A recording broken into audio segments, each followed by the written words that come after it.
હું દર્શના સંઘવી છું. ચલો વેલકમ ઇન માય કિચન. આજે હું તમને બતાવીશ શક્કરિયાની ચટપટી ચાટ, કારણ કે વરસાદની સિઝન છે અને ચાટ અત્યારે ખાઈએ તો બહુ જ મજા આવે. તો તમે એના ઇન્ગ્રેડિયન્ટ્સ જોઈ લો. ચલો, એની માટે સૌથી પહેલા જોશે તો ચલો આ ચટપટી શક્કરિયાની ચાટ માટે જે ઇન્ગ્રેડિયન્ટ્સ જરૂરી છે એ જોઈ લઈએ. મેં લીધું છે 800 ગ્રામ શક્કરિયા, કારણ કે મારે ત્યાં આ ચાટ બધાને બહુ ભાવે છે. તમે તમારી રીતે મેજરમેન્ટ ચેન્જ કરી શકો.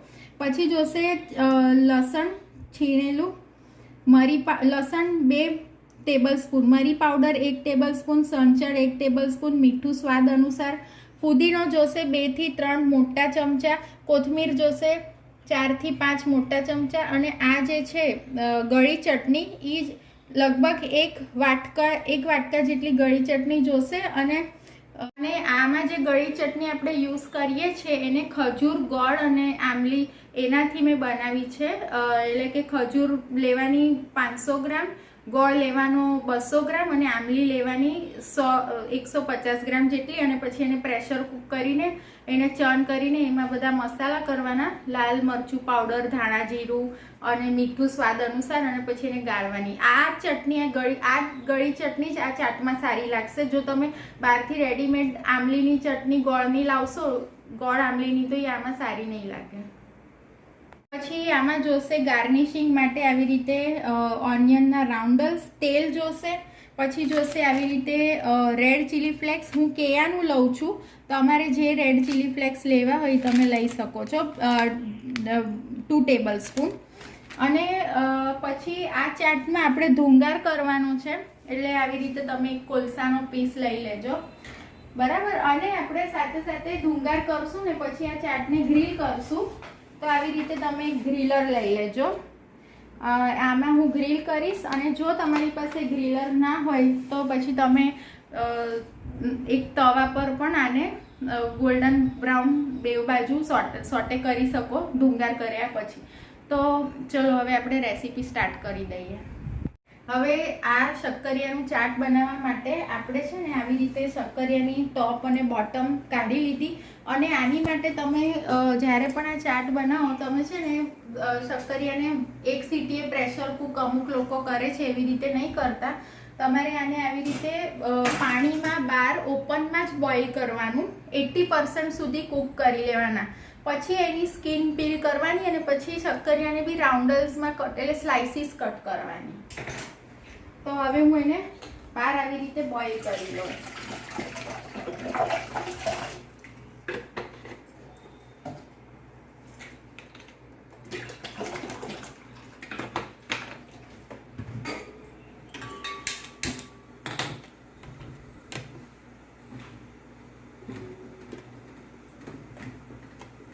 હવે જો આવી રીતે આપણે આને શક્કરિયાને આવી રીતે બોઇલ થવા દેશું અને 80% સુધી કૂક થવા દેશું. પછી નાઇફ ઇન્સર્ટ કરીને ચેક કરી લેવાનું કે 80% કૂક થયું છે. તો હવે અત્યારે બોઇલ થતા આને 15 થી 20 મિનિટ થશે. Okay, now see, by profession I am a teacher. I am into the teaching field and cooking is my hobby and passion. But meanwhile આ જ્યાં સુધી બોઇલ થાય છે શક્કરિયા, I'll provide you a tip for hair growth. That is, I'll provide a homemade hair mask. That is, you have to take 1 dry banana, mash it into mixie and add 1 tablespoon honey, 1 to 2 tablespoon honey with 1 to 2 tablespoon curd. This is a homemade hair mask that promotes your hair growth and adds shine and luster to your hair.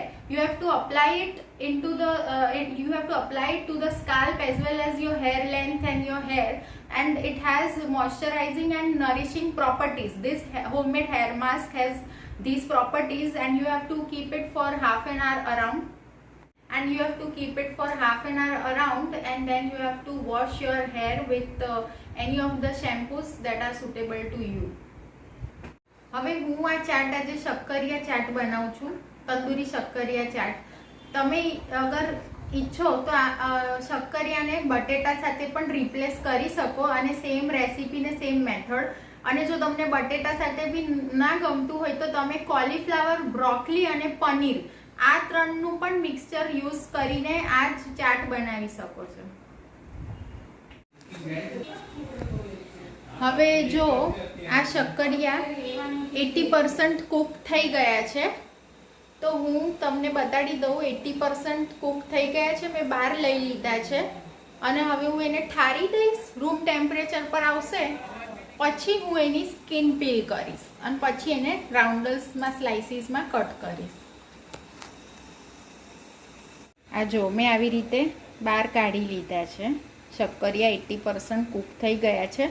હવે એને room temperature પર આવવા દઈએ પછી એની skin પીલ કરશું.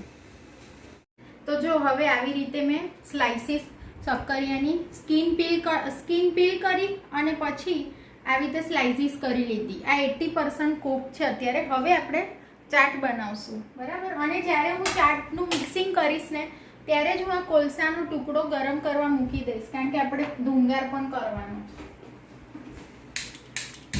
અને meanwhile હું આ ચાટને અહીંયા મિક્સ કરી લઉં છું. ચલો હવે આપણે બધા ઇન્ગ્રેડિયન્ટ્સ મિક્સ કરી લઈએ. સૌથી પહેલાં લઈશું 2 ટેબલસ્પૂન ઓલિવ ઓઇલ. આ ઓલિવ ઓઇલ જ આમાં લેવાનું તો જ આ ચાટ સારું લાગે. પછી 2 ટેબલસ્પૂન ચોપ્ડ લસણ. પછી લેશું આપણે મરી. પછી લેશું સ્વાદ અનુસાર મીઠું. પછી સંચળ, રેડ ચીલી ફ્લેક્સ. પછી લેશું પુદીનો. પછી લેશું કોથમીર. પછી લેશું આ ગળી ચટણી. બંધ કરી દે. એ તો હું છે ને પછી કટ કરી નાખીશ જ્યારે એડિટિંગ કરવા બેસીશ ને ત્યારે. જો ખજૂર આમલીની ગળી ચટણી લેશું 2 થી 3 મોટા ચમચા. હવે આપણે આમાં આ રાઉન્ડલ્સ ઉમેરશું શક્કરિયાના, બરાબર. અને એકદમ લાઇટ મિલાવાનું. કેમ? નહીતર પછી રાઉન્ડલ્સ તૂટી જાય. જો તમે એકદમ જોશથી મિક્સ કરશો ને તો રાઉન્ડલ્સ તૂટી જશે. એટલે ધીરે ધીરે તમે એને મિક્સ કરજો. તો હવે જો આવી રીતે ચાટ મિક્સ થઈ ગયું છે બધા ઇન્ગ્રેડિયન્ટ સાથે. હવે આપણે આમાં એક ડીશ પ્લેસ કરશું. એમાં આવી રીતે ગરમ કોલસો મૂકશું અને પછી એને એકદમ બરાબર ઘી એવી રીતે આમ મૂકવાનું એની ઉપર અને પછી એને 5 મિનિટ માટે કવર કરી દઈશું. હવે આપણે આની માટે એક હંકડનું ડીપ બનાવશું. તો આ હંકડ લીધું છે મેં. પછી એમાં આપણે સ્વાદ અનુસાર મીઠું નાખશું અને એમાં છે ને ફુદીનો બહુ જ સરસ લાગે છે. આ ફુદીનો એમાં એડ કરશું અને આ કોથમીર એમાં એડ કરવાની છે અને લાલ મરચું પાવડર એડ કરશું.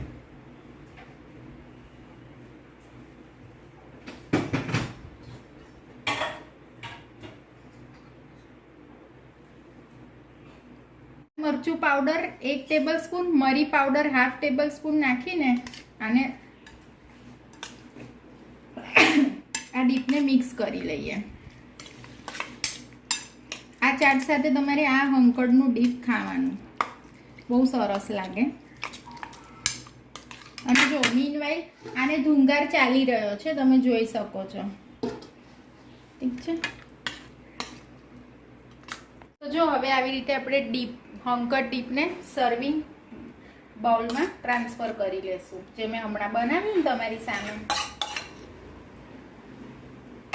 તો જો હવે આવી રીતે ચાટને આપણે કોલસાનો ધુંગાર 5 મિનિટ રાખ્યો પછી મેં એને ઓપન કર્યું. હવે હું આ ગ્રીલરમાં ઘી લગાડી લઉં અને પછી એક એક આવી રીતે રાઉન્ડલ લેશું અને આમાં એને ગ્રીલ કરશું.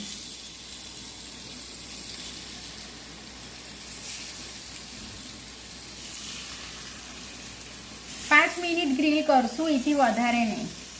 એટલે ગ્રીલિંગ ઇફેક્ટ આવશે ને તો બહુ જ આ ચાટ સરસ લાગે છે.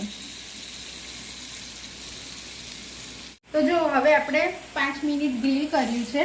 ગ્રીન બટન ઓન થઈ ગયું, ગ્રીલ થઈ ગયા. હવે હું આને લઈ લઉં અને પછી બીજા આમાં અરેન્જ કરી દઉં.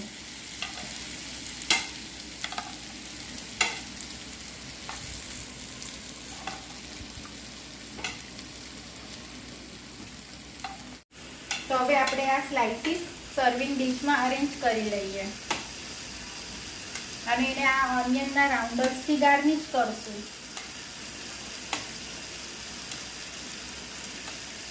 જો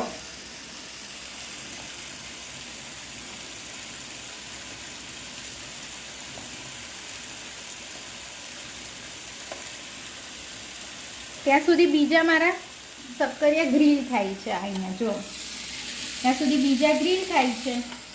બરાબર, ચલો તો હું થોડું ટેસ્ટ કરી લઉં કેવું લાગે છે ડીપ સાથે.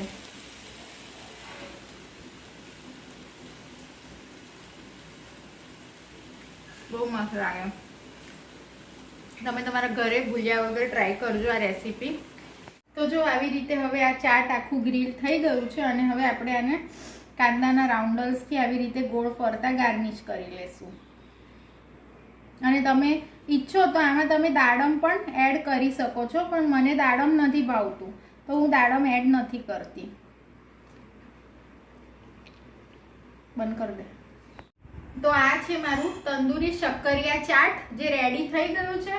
અને હવે હું અને મારા ઘરના ફેમિલી મેમ્બર્સ એન્જોય કરશું. અને તમે હવે મારા કિચનમાંથી જાઓ તમારા કિચનમાં અને બનાવો આ ચટપટી તંદૂરી શક્કરિયા ચાટ.